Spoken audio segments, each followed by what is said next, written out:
오늘은 돌출 치아, 돌출입에 대해서 직접 치료한 증례를 가지고 설명드리는 시간을 갖도록 하겠습니다.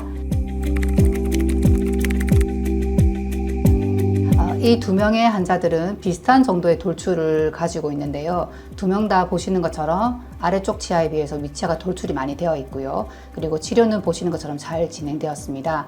그런데 뒤에 환자분은 저희가 발치를 하였고 또 아래쪽 환자분은 비발치로 진행하였습니다. 어떤 부분을 고려해서 발치, 비발치를 결정하는지 설명드리도록 하겠습니다.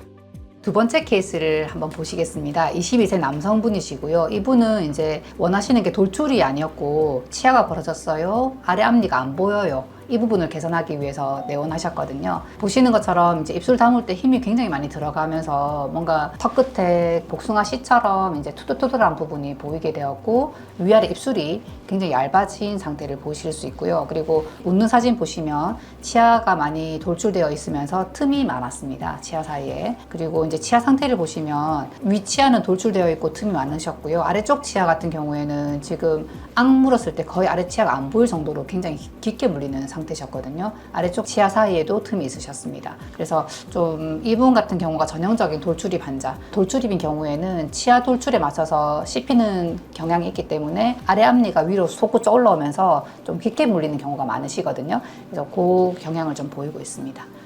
엑스레이 보시더라도 아래쪽 치아에 비해서 윗치아가 많이 돌출되어 있는 상태를 볼 수 있습니다.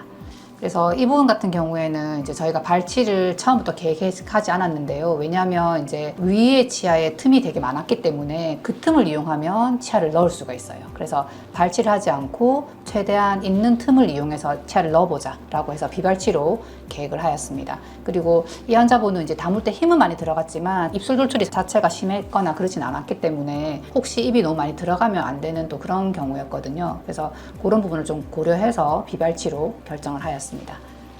그래서 1년 3개월째 치료 진행 중인 모습이고요. 처음보다는 입술 다무는 게 많이 편해졌고 돌출도 많이 개선된 것을 보실 수 있습니다. 치아에서도 위아래 치아 차이인 수평비계가 많이 개선되었고요. 틈도 많이 개선된 것을 볼 수 있습니다.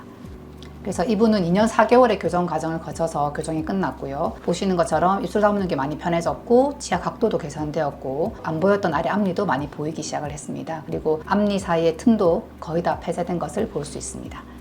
이번 사진에서도 치아 사이가 틈이 다 없어졌고 위아래 치아 교합도 많이 좋아진 것을 볼 수 있습니다. 엑스레이 상에서도 위아래 치아 차이가 많이 컸던 경우가 돌출이 많이 개선되면서 치아끼리 교합이 잘 되고 있는 모습을 보실 수 있습니다. 저희가 돌출 치료를 할 때 발치, 비발치를 결정하는 요소 중에서 이제 돌출된 치아를 넣을 수 있는 공간이 있냐 없냐를 보는데 그 공간이라는 게 두 종류로 나뉘는데 일단 위쪽 치아에서 넣을 공간이 있는지도 봐야 되고요. 또 한 가지는 이제 위아래가 교합이 되기 때문에 위아래 치아 사이에 넣을 공간이 있나 없냐도 중요하거든요. 무슨 말이냐면 아래쪽 치아가 방해를 하게 되면 위에 치아를 못 넣게 돼요. 그래서 두 가지를 고려를 해야 되거든요.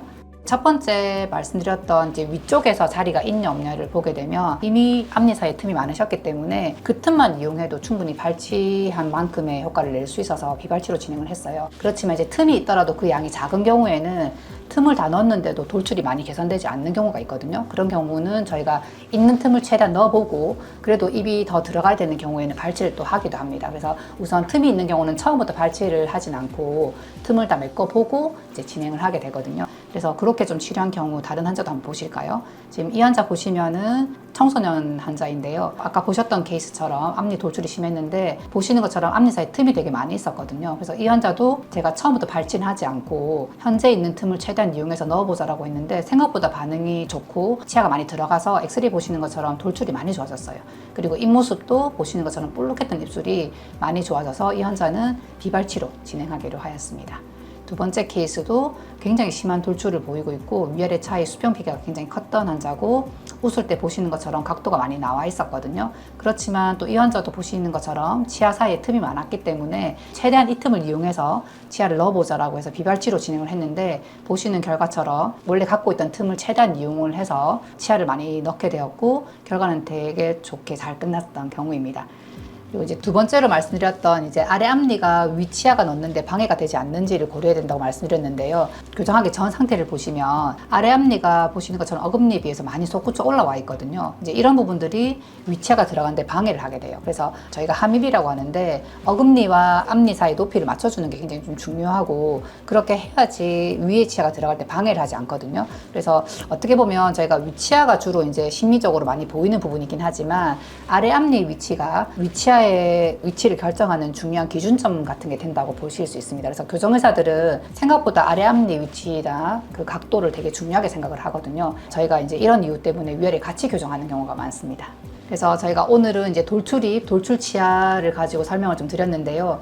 우선 돌출치아와 돌출입은 가장 큰 특징이 입술 다물기가 좀 힘들어 하세요. 그래서 다물 때 굉장히 어색하고 힘도 많이 들어가서 좀 불편해 하시는 경우가 좀 많으시거든요. 당연히 보기에도 싫고요. 사실은 이제 비슷하게 보여도 환자분마다 얼굴이 다 다르기 때문에 또 돌출입이 생긴 원인이라든지 특징이 다 다르세요. 저희가 제일 처음 오면 진단이라는 과정을 거치는데 그 진단하면서 굉장히 고민을 많이 하거든요. 이 환자분은 발치를 꼭 해야 될지 또 혹시 비발치로도 가능하지 않은지 그 굉장히 좀 중요한 부분이라서 저희가 환자분들의 상태를 파악하는 데 굉장히 시간 할애를 많이 하고 있고요.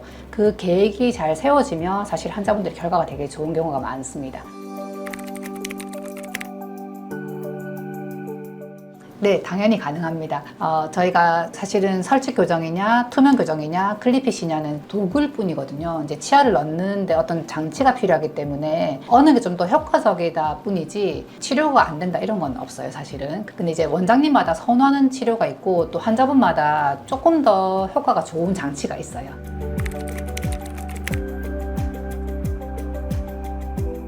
돌출입은 우리나라에 조금 많은 것 같긴 해요. 그렇지만 이제 사실 통계적으로 유전이 되냐 하면 유전이 되는 경우도 사실 있습니다. 부모님이 입이 나와 있는 경우 또는 주걱턱인 경우는 또 아이들도 주걱턱이 되거나 입이 나와 보이거나 이제 그런 경우가 좀 있긴 한데 아무도 집안에 이런 사람이 없다. 근데 이제 아이만 그렇다. 라고 할 때는 저희가 혹시 호흡기 계통에 문제가 있는지를 보게 되고요. 또는 이제 혀 내밀기 습관이라든지 손가락 빨기 습관, 입술 무는 습관, 여러 가지 습관 때문에 뼈가 되게 부드럽고 무르고 이제 변화가 많은 시기에 그런 습관을 오랫동안 지속하게 되면 또 아이 혼자만 돌출입이 되거나 구강 구조가 바뀌는 경우가 많거든요. 그래서 사실은 어릴 때 그런 경향이 좀 보이면 좀 저는 치과를 바로 와서 혀 내밀기를 못하게 한다든지 또는 이제 손가락 빨기를 못하게 한다든지 그런 여러 가지 좀 습관 조절하는 장치를 하는 게 앞으로 성장에 좀 도움이 될 것 같아요. 그렇게 계속 방치하면은 성장기에는 더 안쪽에 계속 더 악화되기 때문에 조금 많이 심해지는 경우가 많습니다.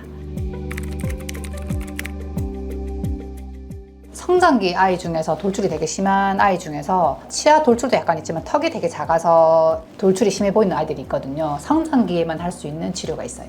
턱 교정이라고 하는 건데 사실 턱 교정으로 이제 턱을 키워주면 외모도 많이 개선되지만 돌출이 많이 좋아지거든요. 근데 적절한 타이밍이 중요합니다. 성장이 거의 마무리가 되는 과정이라든지 또 너무 어린 나이라든지 그럴 때는 안 되고 성장이 어느 정도 조금 진행이 될 때 보통 초등학교 5, 6학년 정도 빠르면 4학년 정도에 보통 보거든요. 그래서 그때 가능한 치료가 있어서 제가 그 부분은 따로 한 번 더 설명드리는 시간을 가지면 좋겠는데 방금 오늘 보여드렸던 분들은 20대잖아요. 20대 분들은 보통 이런 방법으로 선택을 많이 하시게 되고 또 나이가 너무 많으신 40, 50대 분들은 돌출이더라도 저희가 발치가 조금 부담스럽거든요. 치아를 하나라도 아껴야 되는 나이이기 때문에 그런 경우에는 입을 조금 덜 넣더라도 어금니를 뒤로 밀어서 차량리 공간을 이용해서 밀어서 이제 비발치로 진행하려고 한 노력을 많이 하고 있습니다. 그래서 환자분마다 조금 고민을 많이 하게 되는 것 같아요. 어린 나이는 턱 교정을 했을 때 이게 좋아질지 또 나이가 드신 분들은 비발치로 가능할지 이제 그런 건 여러 가지를 고민하게 되는데 다음에 기회가 된다면 이제 이 부분 한번 따로 또 제가 설명드리는 시간을 갖도록 하겠습니다.